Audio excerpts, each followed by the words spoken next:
Tshisekedi a trahi tout le monde, tout le peuple congolais.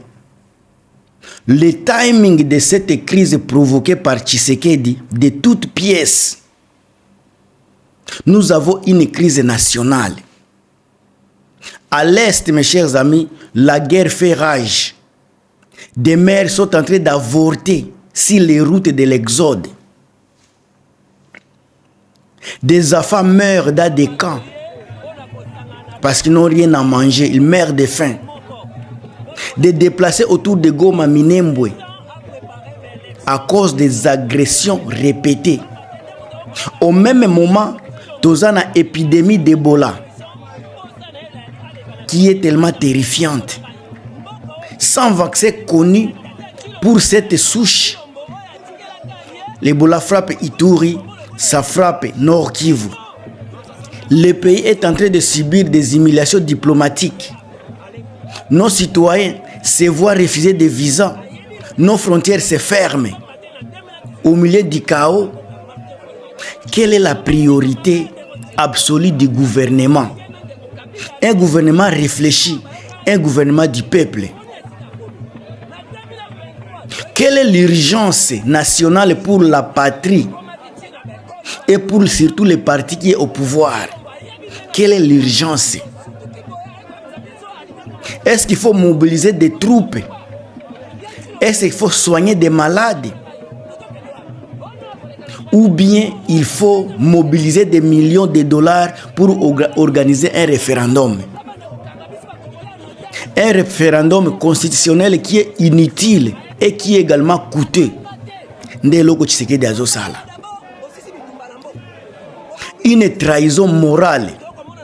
Tshisekedi a utilisé l'argent des contribuables congolais pour financer la campagne de propagande pour la C4, coalition article C4. Pendant que nos militaires au front manquent parfois de la nourriture, ils n'ont pas de rations. Ils sont au front, ils n'ont pas de soldes. Ça, c'est ce que Tshisekedi est en train de faire. Cette façon de faire les choses est inacceptable, surtout à ceux qui sont des vrais nationalistes. Le pouvoir à place nous a montré son vrai visage. Vraiment son vrai visage. Le peuple donc, le peuple peut mourir de faim, le peuple peut mourir de maladies, pourvu que le pouvoir soit sécurisé. C'est ça le message de Tshisekedi. On peut mourir de la maladie, on peut mourir de faim. Même si vous ne percevez pas vos salaires, vos soldes pour les militaires, même s'ils n'ont pas de rations, même si vous mourrez dans des camps de déplacés, même si les mamans sont en train d'avorter dans des routes pour fuir la guerre, tant que le pouvoir sera sécurisé, on s'en fout des restes. C'est ça Tshisekedi. Et c'est ça, c'est que le message maintenant de C64 est en train de nous dire que ouvrez vos yeux. L'article 64 n'est pas pour Katumbi. L'article 64 n'est pas pour Joseph Kabila. L'article 64 est pour tous les peuples congolais. Que tu sois dans la province orientale, que tu sois dans la province de Katanga, partout au Congo, l'article 64 vous concerne tous.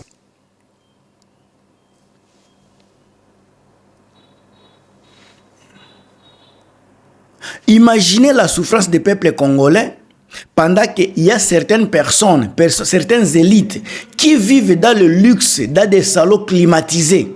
Ils sont en train de souhaiter, d'envoyer les gens pour faire des conneries juste pour sécuriser leur propre pouvoir. C'est ça ce que Tshisekedi est en train de faire avec son entourage. Et ils ne connaissent pas la faim. Et ils sont payés. Et ils sont dans l'électricité de V4 sur V4. Ils ne connaissent pas la souffrance. Alors ils se permettent de vous envoyer des messages inutiles pendant que vos frères sont en train de mourir dans des camps de réfugiés. Vous avez des Congolais qui sont constamment renvoyés de l'école parce que les parents n'ont pas été capables de payer les frais scolaires. Il y a des gens qui meurent dans des soins, dans des hôpitaux. Ils sont enfermés dans les hôpitaux parce qu'ils n'ont pas les moyens de payer les frais. Mais il y a un président qui s'autorise de faire le luxe. Sa femme va faire des shopping à Dubaï. Lui, pour conserver le pouvoir, il sait que les référendums, ça va donner des milliards, ça va faire décaisser des milliards. Alors l'union sacrée, comme ce sont des détourneurs du trésor public, ce sont des pilleurs. Quand ils voient là où l'argent, quand on parle de l'argent, pour eux c'est un succès des gens. Un succès, ils vont gagner de l'argent. Ils sont prêts pour les référendums. Quand on parle des référendums, on parle de l'argent. L'argent va sortir dans les caisses de l'État. Tshisekedi va décaisser une somme colossale pour les référendums. Alors les petits voyous, les flatteurs de Tshisekedi, les gens qui sont là pour le pouvoir et non pour le peuple, il ne faut qu'applaudir cette initiative parce qu'ils vont manger, ils vont détourner de l'argent. Pendant que vous, le peuple congolais, vous manquez même $5 pour la piqûre des vaccins d'Ebola. Le peuple congolais n'a même pas $1 pour cela. Le peuple congolais n'a même pas les moyens de transport. Mais le gouvernement a les moyens de dépasser l'argent dans les référendums. Qu'est-ce qui est important? La chose la plus importante aujourd'hui, selon moi, devant le peuple congolais, avec ma conscience qui est claire, je pense que les besoins primaires du peuple congolais aujourd'hui, c'est le social. Tshisekedi n'est pas appelé au pouvoir pour résoudre tous les problèmes. Tu viens, après ton mandat, que tu résous ou pas, après les 2 mandats, partir donner à une autre personne. Le Congo a beaucoup d'intellectuels, beaucoup de personnes. Mais pour le moment, les besoins primaires des peuples congolais, c'est le quotidien congolais. Le peuple congolais a besoin de manger. Le peuple congolais a besoin de l'assurance sécurité sociale, assurance sociale. La politique est stable. Le peuple congolais a besoin de salaires. Le peuple congolais a besoin de sécurité. Le peuple congolais a besoin de la stabilité, de la paix. Bobanda Komituna, est-ce que la constitution congolaise a bloqué quoi au gouvernement pour payer les salaires des fonctionnaires? Qu'est-ce que la constitution a fait pour que vous puissiez piller les trésors publics? Vous êtes venus pauvres. Comment expliquer que vous êtes devenus riches aujourd'hui? Est-ce que c'est parce que la Constitution vous permet de voler? Est-ce que la Constitution vous permet de piller? Est-ce que la Constitution vous permet de détourner les fonds de l'enseignement? Tout ça sont des questions que les peuples congolais doivent se poser.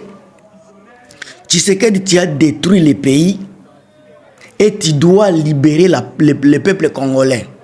Le peuple congolais a besoin d'un autre souffle. Le peuple congolais a besoin d'une autre vision de diriger le pays. Vous aviez fait vos temps. Vous aviez défendu la constitution ici. Aujourd'hui, elle devient mauvaise parce que vous êtes au pouvoir. Combien de fois vous avez refusé à Joseph Kabila de changer la constitution, même de la réviser? Mais aujourd'hui, quand ça vous fait du bien, vous commencez à combattre la même constitution que vous-même vous protégez avant. Tant que vous allez la constitution, ce n'est pas le problème. Vous ne saviez pas que c'était rédigé par les étrangers, par exemple. C'est aujourd'hui maintenant que vous vous rendez compte que ce n'est pas une constitution congolaise. Cher Tshisekedi et l'entourage de Tshisekedi, apprenez à être sérieux. Le peuple congolais n'est plus dupe comme avant. On est au 21e siècle, on a des androïdes, on a des téléphones, on a des informations sur nos téléphones. Alors apprenez à respecter le peuple congolais. Moi, votre frère Gilmas. À plus.